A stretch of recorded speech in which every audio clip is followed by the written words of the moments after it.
오늘의 사연 시작하겠습니다. 안녕하세요. 저는 올해로 36이 된 남자입니다. 아직 결혼은 하지 않아서 혼자네요. 주변 친구들은 하나둘씩 가정을 갖고 자리 잡아 살고 있는 걸 보면 저도 서둘러야 하는데 하는 생각이 듭니다. 친구 중 몇몇은 저에게 왜 자리를 잡을 생각이 없는 거냐며 결혼하면 뭐가 좋다 하며 장점들을 설명해주고는 하는데 그래도 저한테는 아직도 크게 와닿지 않는 이야기네요. 혼자 지내서 외로운 것도 있지만 그 외로움을 달래주거나 풀어줄 상대는 정말 찾아보면 너무 손쉽게 찾아볼 수 있을 정도로 도처에 깔려 있습니다. 저처럼 짝이 없어서 외로움을 달래는 사람들도 있겠지만 짝이 있는데도 그 외로움을 풀고 싶어 새로운 만남을 추구하는 사람들이 있지요. 당장 돈 몇 푼에도 인연을 살 수 있는 세상인데 그런 도덕적 양심을 찾는 것보다 자신의 부족함을 충족하는 게 더 우선적인 사람들이 많은 것 같습니다. 제 경험담입니다. 제가 대학교 재학 중이던 시절의 이야기고, 당시 졸업하고 결혼까지 생각했던 여자친구의 가족과 있던 이야기다 보니 사실 남들에게 떠벌릴 만큼 떳떳한 이야기가 아니라는 건 저도 잘 알고 있습니다. 그래서 여태까지 저 혼자 간직해온 이야기이기도 하고요. 하지만 돌이켜 생각해보면 제가 지금 결혼을 못하고 있는 이유가 제가 이야기할 과거의 이야기같이 언젠가 저희 결혼 상대도 그런 사람들 중 한 명일 수도 있다는 생각을 자꾸 하게 되니 스스로 저를 제한하고 상대방을 찾는데 어려움이나 거부감을 느끼고 있을 수도 있다는 생각을 하게 되네요. 제가 뭐 대단한 사람이나 되는 건 아니지만 정말 아무에게도 말한 적 없는 저 혼자만의 이야기입니다. 매번 사연을 즐겨 듣다가 저도 이렇게 용기 내서 한번 저희 이야기를 공유해 보려고 합니다. 까마득한 옛날이지만 그날의 시간들이 엊그제처럼 생생한 대학 시절의 이야기입니다. 군대도 다녀오기 전이니 얼마나 풋풋한 시절이었을까요? 대학생 본분에 맞게 학업에 전념하는 사람도 있겠지만 대부분 제 근처의 신입생들은 전부 머릿속에 똑같은 생각밖에 없었습니다. 첫 번째가 여자였고 여자가 있기에 따라오는 게 술이었습니다. 반대의 경우도 있기는 하겠지만 보통 두 가지는 동시에 나오더라고요. 아무튼 저도 그때 한참 혈기왕성한 대학 신입생 중 한 명이었습니다. 하지만 여자친구라는 게 제가 마음만 먹는다고 생기는 건 아니더라고요. 다른 동기들은 행사 때나 신입생 환영회 때 어떻게 연락처들을 알게 돼서 분위기를 타거나 했는데 저는 아예 대화조차 나눌 기회가 없었습니다. 무슨 방법이 없을지 고민하다가 생각난 게 동아리였고, 동아리에 가입을 하게 되면 같은 동아리 내에 있는 여자와 자연스럽게 친해지고 나아가서 그게 연애로까지 발전할 수 있지 않을까 하는 기대를 갖게 되었습니다. 어디서 들은 말인데 봉사동아리야말로 대학생활 연애의 장이라고 해도 과언이 아닐 정도라는 말을 들었습니다. 남녀 성비도 알맞고 동아리 특성상 외부 활동을 많이 하는 데다가 봉사활동을 가면 그만큼 일을 하기 때문에 이래저래 서로에 대해서 알아가고 친해질 수 있는 기회가 더 많다는 말을 들었거든요. 그때 알게 된 게 저희 첫 번째 여자친구입니다. 그녀는 저보다 4살이 많은 3학년 선배였는데 정말 너무나도 예뻤습니다. 꾸민 듯 안 꾸민 듯 체크무늬 셔츠 속에 하얀 티셔츠, 청바지를 즐겨 입는 수수한 스타일의 선배였는데 화장을 안 했는데도 살짝 홍조를 띠고 있는 양쪽 볼따구가 너무나도 예쁜 사람이었습니다. 거기에 리더십도 있고 성격도 털털해서 주변에 저 같은 남자들만 아니라 여자들까지 많이 따르는 그런 선배였습니다. 저는 당장에 여자친구를 만들기 위해 가입한 동아리였는데 거기서 저희 길고 긴 짝사랑이 시작되었습니다. 봉사활동을 나가서 선배 주변을 맴돌며 기회를 노려봤지만 저에겐 기회가 좀처럼 오지 않았어요. 그렇게 아무 소득 없이 1년이 지나가 버렸고 선배는 졸업을 앞두고 있었고 저는 군입대를 앞두고 있는 시점이 되어버렸어요. 선배가 졸업을 앞두고 있을 때쯤에 술 사달라고 선배를 불러내 고백을 했다가 보기 좋게 차였습니다. 제 인생 첫 고백이기도 했는데 알코올의 힘을 빌려서 했으니 거절당해도 마땅하다는 생각이 드네요. 아무튼 그렇게 저희 첫사랑은 선배가 졸업을 하게 되면서 끝이 나버렸습니다. 그냥 평범한 실연의 아픔일 텐데 그때는 뭐가 그렇게 심각하고 힘든 척을 해야 했는지 매일매일을 술로 보내다가 충격적인 성적표를 받고 군대에 입대하게 되었습니다. 저는 한 사람만 바라보고 아름답고 아픈 사랑을 했다고 생각했는데 제3자인 군대 선임들이나 동기들이 보기에는 제가 너무 한심했나 봅니다. 안 되면 대충 접고 말면 되지. 여자가 그 사람 말고 없는 것도 아닌데 뭐하러 시간 낭비를 했냐는 둥 하면서 말이죠. 저도 그 말에 일리가 있다고 생각했고 그래서 전역을 하고 나면 복학해서 이 여자 저 여자 다 건들면서 주지육림에 빠져보겠다는 다짐을 했어요. 생각해보면 제가 선배랑 이어질 거라 생각해본 적도 없고 확신도 없었는데 뭘 믿고 그랬는지 왜 선배한테 그렇게 매달렸는지 싶기도 했습니다. 아무튼 그렇게 대학생활 첫 해와 군발이 시절이년 그렇게 3년을 넘게 참아온 저는 이제 쌓여있는 걸 풀어내는 일 말고는 할 것이 없었습니다.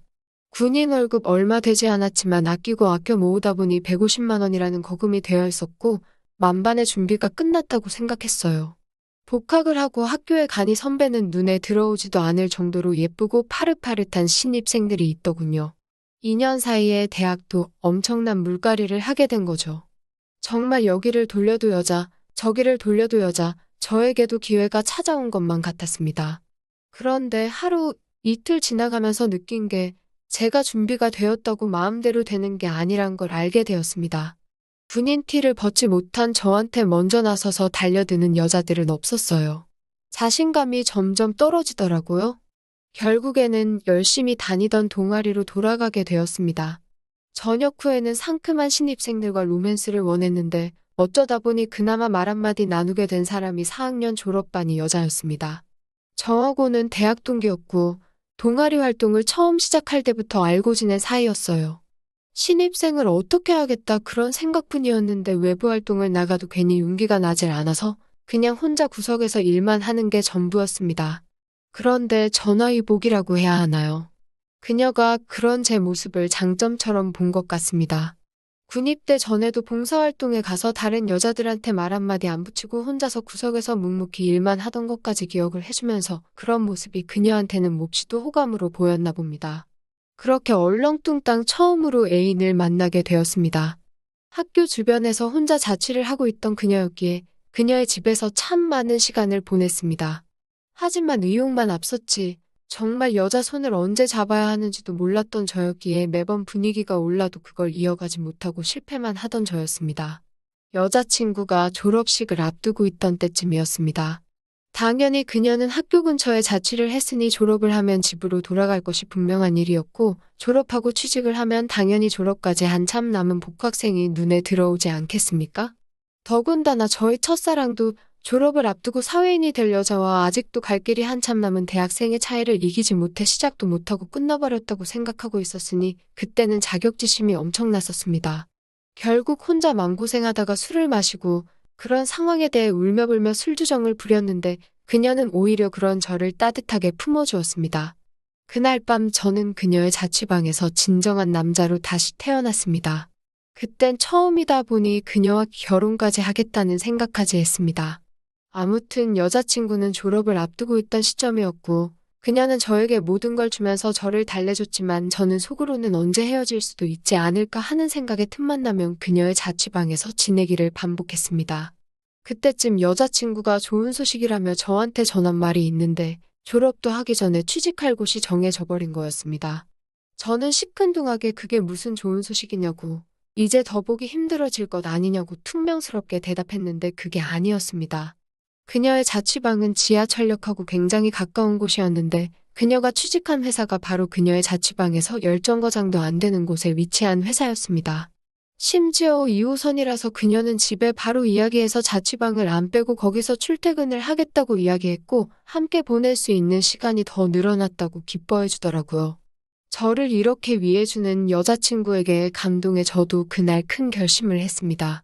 저는 1시간 조금 넘게 걸리는 애매한 거리에서 지하철로 통학을 하고 있었는데 공부하려면 통학하는 시간도 아깝다고 집으로 들어가 부모님께 자취를 하겠다고 선언했죠. 월세방을 구했다고 속이고 여자친구와 동거 생활을 시작했습니다. 제가 월세 명목으로 부모님께 받았던 돈은 여자친구와 저희 생활비로 쓰였습니다. 그렇게 한 2달 정도는 내내 매일 밤마다 불같은 시간을 보냈습니다. 눈만 마주쳐도 손끝만 스쳐도 불타오를 정도로 여자친구와 저는 그때 신혼부부나 다름없는 생활을 했죠.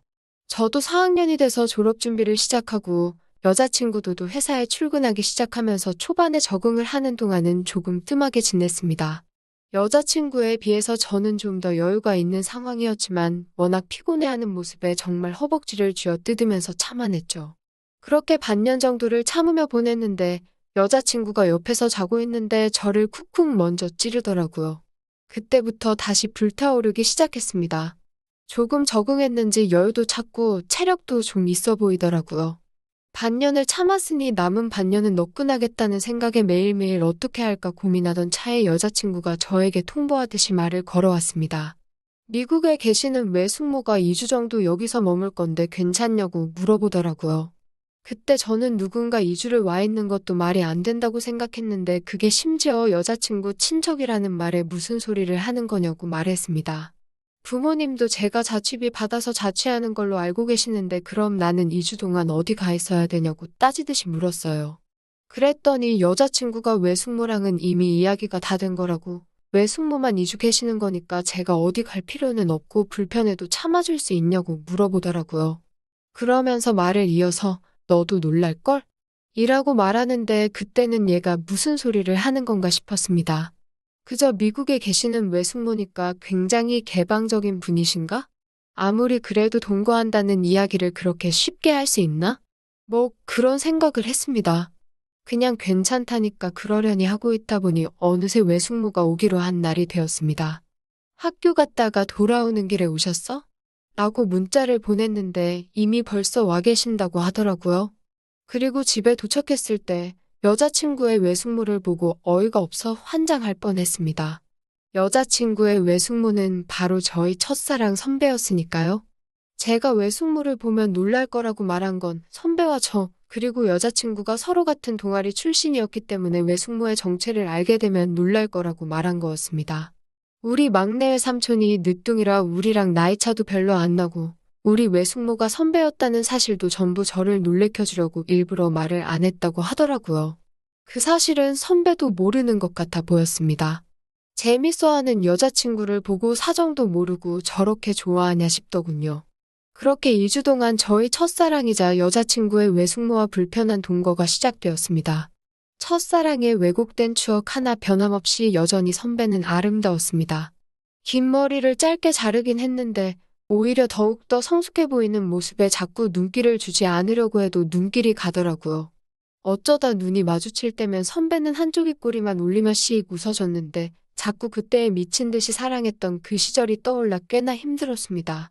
방 한 개짜리 자취방의 거실을 제가 쓰고 여자친구와 선배가 방을 쓰고 있었는데 정말 좁은 집이 꽉 찼다고 느껴질 정도로 셋이서 살기엔 너무 작은 방이었습니다. 선배가 화장실에 가려고 거실 쪽으로 나올까봐 어떤 자세로 있어야지 괜찮아 보일까 하면서 걱정하며 하루하루를 보냈습니다. 최대한 학교에서 늦게까지 머물면서 안 마주치려고 노력해봤지만 소용없더라고요. 선배가 온 첫 번째 주말이 되었을 때 아무 상황도 모르는 여자친구는 자취방에서 조촐한 술파티를 열었습니다. 3년 만에 만나는 거니 여자친구는 쌓인 회포를 푸느라 술을 조금 급하게 마시는 듯 했습니다. 외삼촌하고 결혼 생활은 어떻냐고 물어보는 말에 선배는 고개를 흘긋거리며 저를 계속 쳐다보더라고요. 그 정도가 선배가 제 눈치를 살피고 있다는 게 느껴질 정도여서 속이 더 탔습니다. 저를 거절할 땐 언제고 이제 와서 유부녀인 걸 티를 내고 싶지 않아 저러고 있는 게요. 역시나 술을 급하게 마시던 여자친구는 거실에서 뻗어버렸습니다. 침대로 뉘어줘야겠다는 생각에 부축을 하는데 선배가 와서 저를 거들더군요. 동시에 여자친구를 번쩍 트는데 어깨를 부축하고 있는 제 손등을 선배가 일부러 잡는 게 느껴질 정도로 살짝 덥더라고요. 그때부터 제 머릿속에 오만 가지 생각이 오고 갔습니다. 선배가 왜 이러지 싶기도 하고 이미 결혼한 여자가 게다가 이제 저는 조카의 남자친구인데 설마 싶은 생각도 들고요. 세상 모르고 잠든 여자친구를 자리에 눕히고 선배에게도 늦었으니 이만 쉬라고 하고 술상을 정리하러 다시 거실로 나왔습니다. 뭐부터 정리해야 하나 보고 있는데 방에서 선배가 나오더라고요.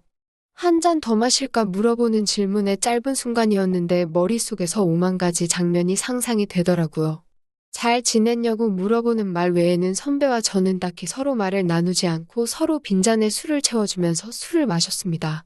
그때 저에게 그래놓고 지금 왜 이러냐 물어보고 싶은 마음은 굴뚝 같았지만 입에서 떨어지지가 않더라고요. 그렇게 서로 아무 말 없이 술만 주거니 받거니 하며 마시고 있는데 선배가 제 옆으로 다가와 가까이 앉았습니다. 계속 아무 말도 하지 않고 제 어깨에 살포시 머리를 기대는데 거절할 새도 없게 어느새 저도 선배의 어깨를 같이 감싸주고 있었습니다. 동거하는 여자친구가 자고 있는 자취방에서 여자친구의 외숙모가 된 선배와 저는 그 시절 이루지 못한 저희 청춘의 일기를 써내려 갔습니다. 다음 날이 밝았을 때는 아무 일도 없었던 것처럼 여자친구와 셋이서 시간을 보냈습니다. 그냥 선배가 술에 취해 실수한 걸 티를 낼 수가 없으니까 그런가 보다 싶어 조금 씁쓸했습니다. 그런데 그 다음 날 여자친구를 출근시키고 저도 학교 갈 준비를 하고 나오는데 선배가 문 앞에서 저를 기다리고 있더군요. 만반의 준비를 다 한 채 말이에요. 저에게 어딜 가냐고 묻고는 그렇게 저에게 달라들었습니다. 여자친구가 출근하는 일주일 내내 저는 학교도 빠지고 선배와 함께 시간을 보냈습니다. 그렇게 미국으로 다시 돌아가기까지 저를 거절했던 이유부터 그리고 지금에 와서 이렇게 하고 있는 이유에 대해서는 일절 말해주지 않았습니다. 마치 이건 너와 나만이 알고 있는 비밀이니 이유도 필요 없다는 듯이요. 선배를 떠나보내고 아무것도 모르는 여자친구를 보는 것이 고역이었습니다. 그냥 제가 다른 여자를 만났으면 만났지 여자친구의 외숙모와 그런 사이가 된 것에 대한 죄책감에 견디질 못해 결국 제가 졸업을 하고 취직할 때까지 거리를 두고 싶다는 이유로 그녀와는 헤어졌습니다. 그 이후로도 몇 번의 연애를 더 해왔는데 왠지 항상 상대방이 연락이 안 되면 마치 저의 선배처럼 다른 추억의 남자와 시간을 보내고 있는 건가 하는 생각이 들어 견딜 수가 없었습니다. 28살 마지막 연애를 끝으로 저는 더 이상 연애를 할 수가 없었고 주변에 같이 외로운 사람들을 만나 짧은 시간만 보내고 깊은 마음을 나누는 사람은 없었습니다. 아직도 선배가 왜 그랬는지 저는 도무지 알 방법이 없습니다. 남편 되는 사람과 안 좋은 일이 있었을 수도 있고 아니면 정말 아무런 이유 없이 또는 조카의 남자친구가 된 저를 보니 견딜 수가 없었는지 말해준 적이 없으니 알 방법이 없네요. 어떤 일이든 비밀로 존재할 때 더 아름다울 수 있습니다. 이렇게 제 첫사랑과의 이야기를 마무리 짓도록 하겠습니다. 끝까지 들어주셔서 감사합니다. 또 찾아주셔서 감사합니다. 매일 새롭고 흥미로운 사연으로 찾아뵙겠습니다. 구독과 좋아요 잊지 마시고 다음 사연으로 다시 찾아뵙겠습니다. 감사합니다.